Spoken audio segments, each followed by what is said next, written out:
Hello, hello, hello. Welcome to the Victory Post podcast. So today we're gonna be talking about why did I really start the Victory Post podcast? And there is numerous reasons. Um, and one of them was because whenever I go to the gym, I do have a lot of people approach me asking for nutrition questions, asking for why, how I got big, and asking more into details, about my fitness journey. So I was like, you know what? I can come up with a podcast that really talks about this, engages my audiences by inviting like athletes and professionals from all across the country to come and speak about, why they got into bodybuilding or in either the natural way or the NPC way, and share their story, and let everyone enjoy and learn from it too. So that's one of the reasons. But one of the most important reasons why I really came up with the Victory Pod podcast was because as a kid, most of the times when I talk, people kind of make fun of me because they don't really hear what I'm saying. So, it really adds some psychological effect on me somehow. And so when I got to this country and I tried to talk to someone and they asked me like 20 times, like, hey, what are you saying? It makes me like, God, I don't really want to talk, and that really affected me. It's like, putting a label on myself, like, you know what, I don't really want to talk about, because whenever I talk, people are going to ask me, hey, what are you saying, like 20 times. And it's like putting a label on myself and saying, God damn it, I don't want to talk anymore, and this really affected me so much that I remember that once I was in college, community college, and I was telling my brothers that, hey, you know what, I think I have a problem with talking, like I stutter, or I can't really talk in crowds or large crowds. So I need help. I need to go to the clinic to see if I have like a disability or something. And they always make fun of me, like, no, you ain't got no, and not like fun in a sense of like, we're gonna make fun of you because of that. No, no, there is nothing wrong with you. You just got to start taking some communication classes and get your foot out there. And that really, I really didn't want to do that, because I really had the mindset of, whenever I get into that class, what if I go on stage and I can't even talk to anyone. It was really bothering me. So but the advice they give me is, just take some communication classes, and I never did. But I really want to get better. I really wanted to get better. Um so in community college, this, as I said, this really affected me. And sometimes I remember that when I applied for a scholarship, I did get a scholarship, and the scholarship board wanted us to come and say, hey, you know what are you really going to use this scholarship for, So and is something that you really have to go and say, thank you for giving me this scholarship. This is what I'm gonna use it for, and this is the effect it had on me for giving me that scholarship, And I could 100% remember that when I got on there and I was about to say thank you, and just tell them, thank you for everything. This money is gonna be used for this and so and so. I wasn't able to talk. I was standing on stage with about hundreds of people, students, just looking at me, and the board of directors, and professors, everyone looking at me like, and in my mind I'm like, God, this is why I didn't even want to do this. I couldn't even say my name. It's like boom, my heart was beating and all that stuff, um, and I just left the stage, even without saying my name. And to me, that was it. I was very disgraced, and cause I got my friends over there, I got my professors over there, and I wasn't even able to say my name yet alone. Thank the board of directors that gave me the money. And I was like, from that point forward, I was like, you know what, I'm not doing this anymore. So honestly, I didn't even apply for scholarships anymore when I was in community college. That was the only scholarship I applied for, and I don't think I did tell people about this story though, except for my friends that were there and some few friends. But yeah, but I really even didn't tell my family about this. But so with that being said, I have this at the backstage, and I'm like, okay, I ain't doing this stuff anymore. I'm done. I'm done. All I gotta do is just steady pass my classes and move on. That's all I gotta do. No more scholarship because I have to go and thank people. So no more of that. So um, I remember that I was part of a black student association, and one time we went on a trip, um, we went to Louisiana also to go see Martin Luther King and learn more about him. And we went to a school, and as we were all sitting down with different schools, I didn't really expect this, but then they were like, "Hey, you know what? Why don't you all introduce yourselves?" And that was out of the blue, and yet and I haven't taken steps to solve this, because I was putting myself in a situation that I would never encounter this. However, this did happen again. And as everyone was going through introducing themselves with so many schools, and it got to my turn, and I stand up, and at least I was able to say my name, but I wasn't able to continue, like introduce myself. And I was like, fuck, this thing again, So um, I wasn't able to introduce myself. I just said my name, and that was it. I just sat down, and then the next person continued. But again, that was very, very disgraceful on my part, And so I had that in mind, and I didn't really want to take communicated classes because I was like, man, that shit will happen and happen and happen again. So that's it. That's it for me. And I went to big college, which is University of Minnesota. But in my heart, I really want to change. I really want to change for the good. Because I see myself doing big things in the future, and that means I have to go out there and talk to people and communicate and all that stuff. So I see myself doing that, and I had like my brothers over there at the University of Minnesota, Twin Cities, doing great things.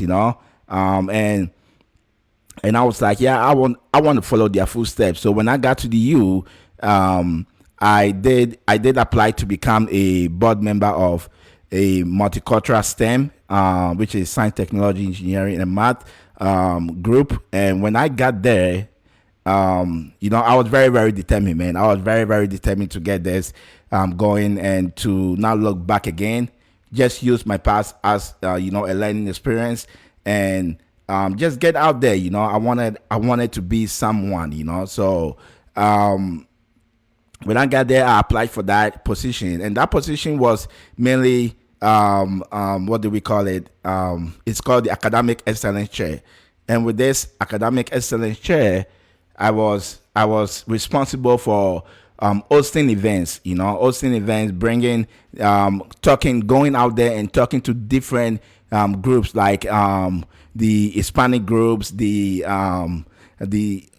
several groups, to come over. Let's all collaborate and do like lunch and learns, invite companies out to University of Minnesota to talk about their companies and everything. And this was my main task. So I wanted something better for myself, and that's why I went ahead to do that. I wanted to change. I didn't want to be the old me who was very afraid and very terrified and couldn't do nothing, very weak, just sitting down, studying, and just focus on that. No, I wanted to be something else. So when I got to that point, I was still in my mind, I was still that same guy, um, but as Nike said, just do it. When you start doing it, you're gonna know that you're gonna see patterns.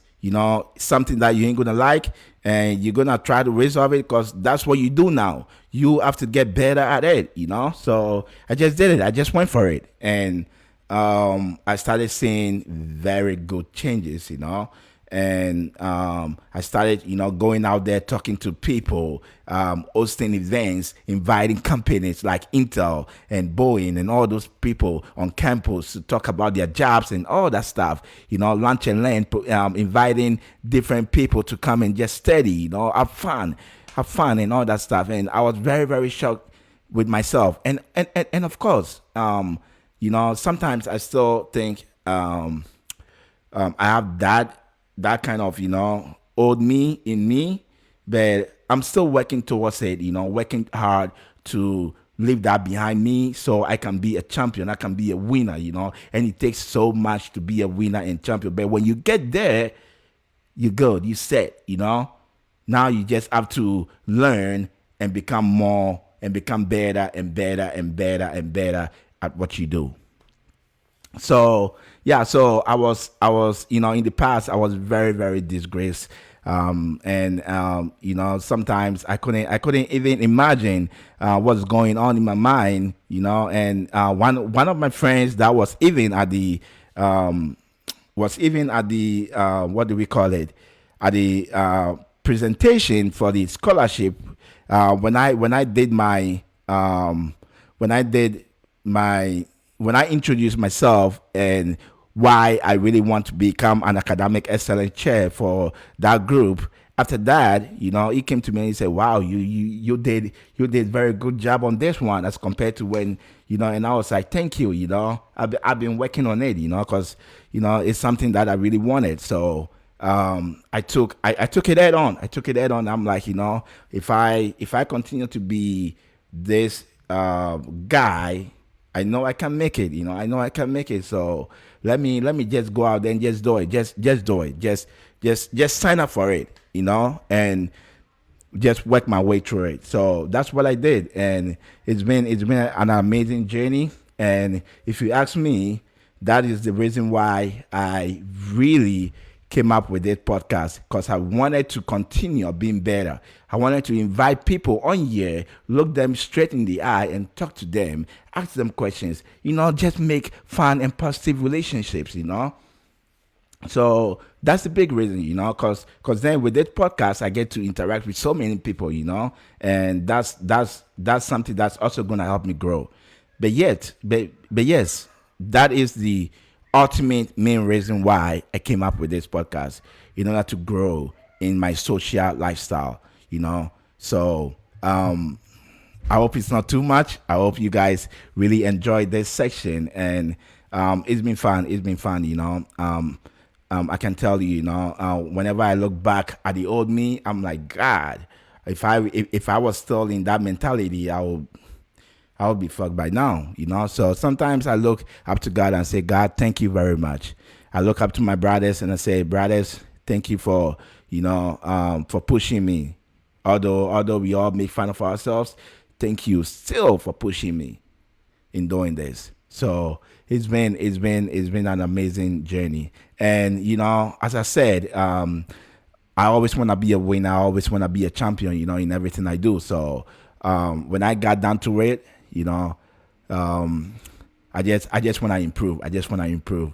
And so I want to leave you with this. It took me so long in order to be where I am, and I still have more to go. So I want to leave you with this 4 inputs, that I went through, and 1 output. And I call it the 4 Ds. And 1 output is, so 5 total Ds. The first one is discipline.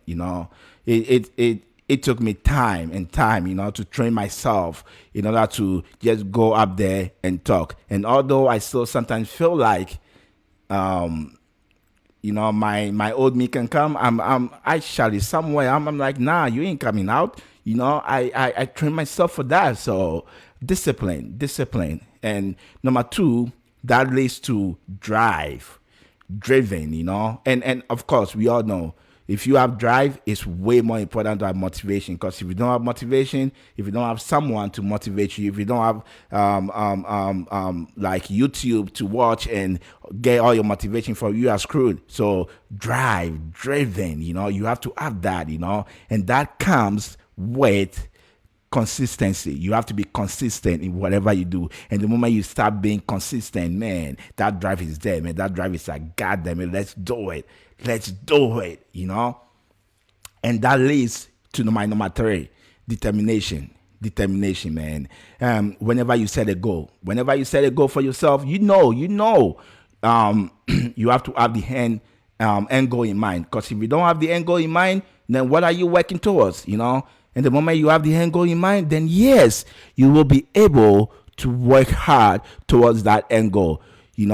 You'll be able to already calculate the ups and downs that will come with it, and even the ones that you can control. You'll be able to fit it within your means. So number four, the last input that you need to put into becoming whatever you want to become is dedication. You have to dedicate your life's work to it, man. The moment you come up with a goal, dedication, man. You have to put it in. Like, that is the only goal you have. You have to have the drive, the discipline, the determination, and then the dedication, man. Those are the four big inputs, And then the output, you're gonna discovery. You're going to discover your strengths. You're going to discover your weaknesses and even work towards your weaknesses. You're going to be a champion and you're going to be a winner. So keep this 5 days in mind. Determination, discipline, drive, and dedication. Those are the 4 inputs you have to put in. You have to put everything in order to gain something. And whatever you gain, it's called discovery. You're gonna discover the greatness.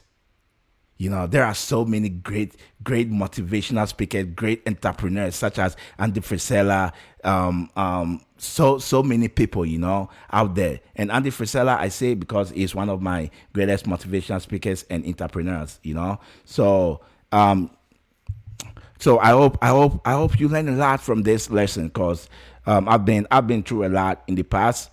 And I just want to share it out there to you all. And if you're going through that, just, watch this video. And if you have any questions, let me know. Let's talk about it. Let's create relationships everywhere. So I want to thank you all for listening in. And I will see you all very soon. So have a great day and bye-bye.